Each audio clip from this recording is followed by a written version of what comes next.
श्री शिवाय नमस्तुभ्यम। आप सभी पर महादेव का आशीर्वाद सदैव बना रहे। आज सोमवार का दिन है, तो आज आप सुनेंगे सोमवार व्रत की कथा। सोमवार के दिन भगवान शिव की पूजा करके कथा का श्रवण करने से भक्तों के सभी कष्ट दूर हो जाते हैं और उनकी मनोकामना भी पूर्ण होती है।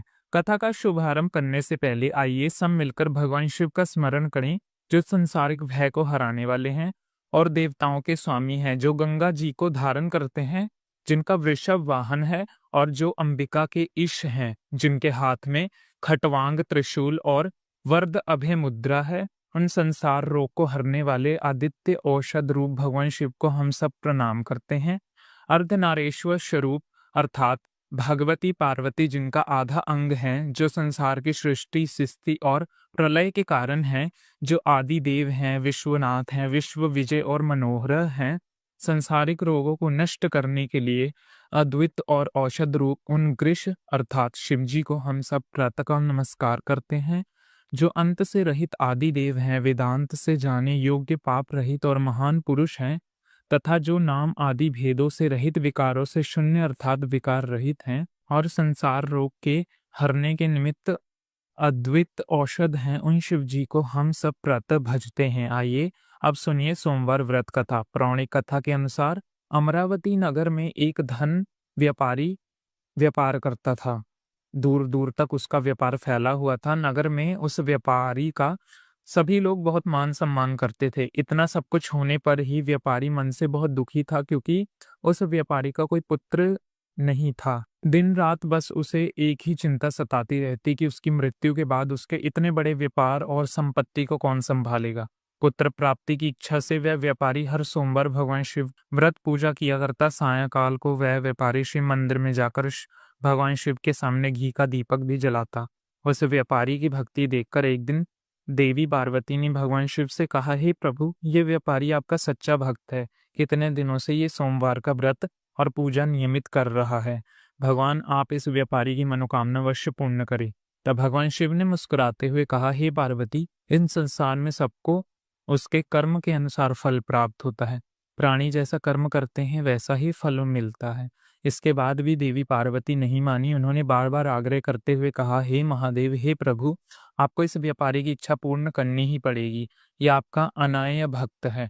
हर सोमवार आपका विधिवत व्रत रखता है और पूजा अर्चना के बाद आपको भोग लगाता है। एक समय ही भोजन भी ग्रहण करता है। आपको इसे पुत्र प्राप्ति का वरदान तो देना ही होगा। प्रभु देवी पार्वती का इतना आग्रह देखकर भगवान शिव ने कहा, देवी, तुम्हारे आग्रह पर मैं इस व्यापारी को पुत्र प्राप्ति का वरदान देता हूँ, लेकिन इसका पुत्र 16 वर्ष से अधिक जीवित नहीं रहेगा।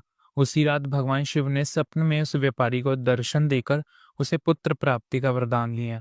उसे पुत्र प्राप्ति का वरदान दिया और उसके पुत्र के 16 वर्ष तक जीवित रहने की बात भी बताई। भगवान के वरदान से उस व्यापारी को खुशी हुई, लेकिन पुत्र की अल्पायु की चिंता ने उससे खुशी को नष्ट कर दिया। व्यापारी अब भी पहले की तरह सोमवार का विधिवत व्रत करता रहा। कुछ महीने पश्चात उसके घर एक बहुत ही सुंदर पुत्र उत्पन्न हुआ। पुत्र जन्म से व्यापारी के घर में खुशियां भर गईं।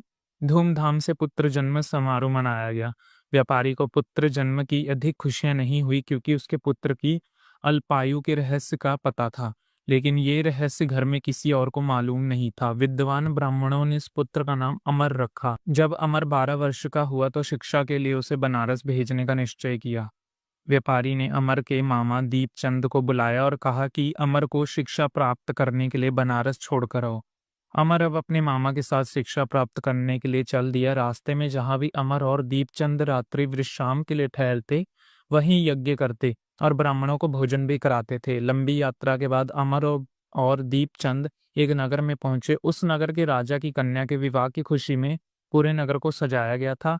निश्चित समय पर बारात आ गई, लेकिन वर का पिता अपने बेटे के एक आंख में काना होने के कारण बहुत चिंतित था। उसे इस बात का भय सता रहा था कि राजा को इस बात का पता चलने पर कहीं वह विवाह से इनकार न कर दें, इससे उसकी बदनामी होगी। वर के पिता ने अमर को देखा तो उसके मस्तिष्क में एक विचार आया और वह सोचने लगा, क्यों न इस लड़के को दूल्हा बनाकर राजकुमारी से विवाह करा दूं। विवाह के बाद उसको धन देकर विदा कर दूंगा और राजकुमारी को अपने नगर में ले जाऊंगा। वर के पिता ने इस संबंध में राजा और दीपचंद से बात की। दीपचंद ने धन मिलने के लालच में पिता की बात स्वीकार कर ली और अमर को दूल्हे के वस्त्र पहनाकर राजकुमारी चंद्रिका से विवाह करा दिया। राजा ने बहुत सधन देखकर राजकुमारी को विदा किया।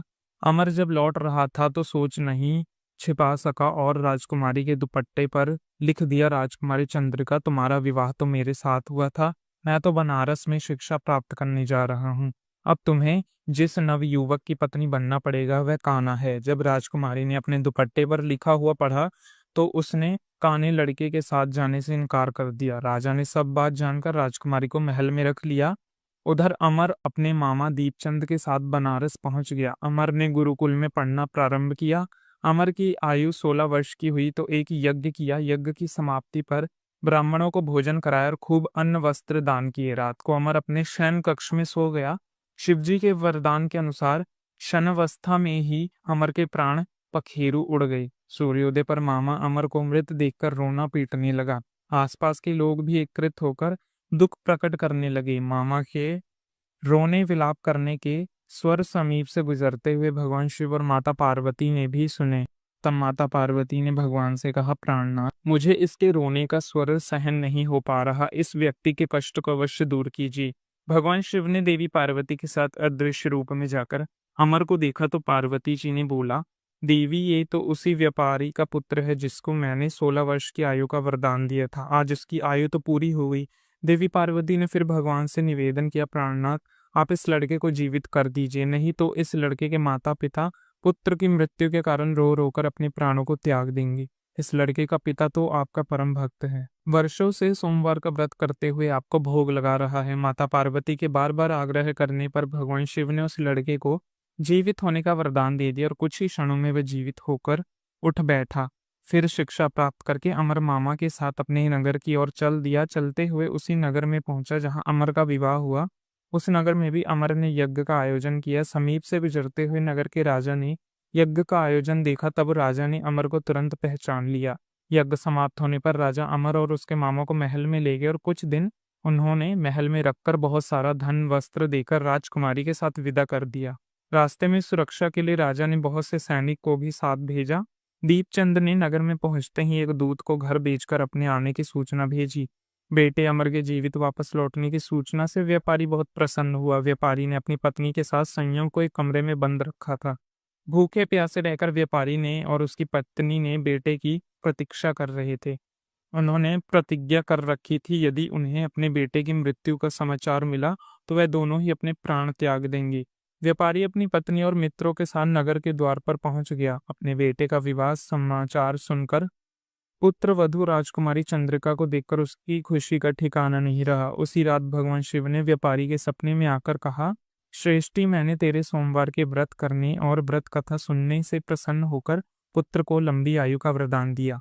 ये सुनकर व्यापारी बहुत प्रसन्न हुआ। सोमवार का व्रत करने से व्यापारी के घर में खुशियां लौट आईं। शास्त्रों में लिखा है, जो स्त्री पुरुष सोमवार का विधिवत व्रत करते हैं, व्रत कथा सुनते हैं, उनकी सभी इच्छा महादेव की कृपा से पूर्ण हो जाती हैं।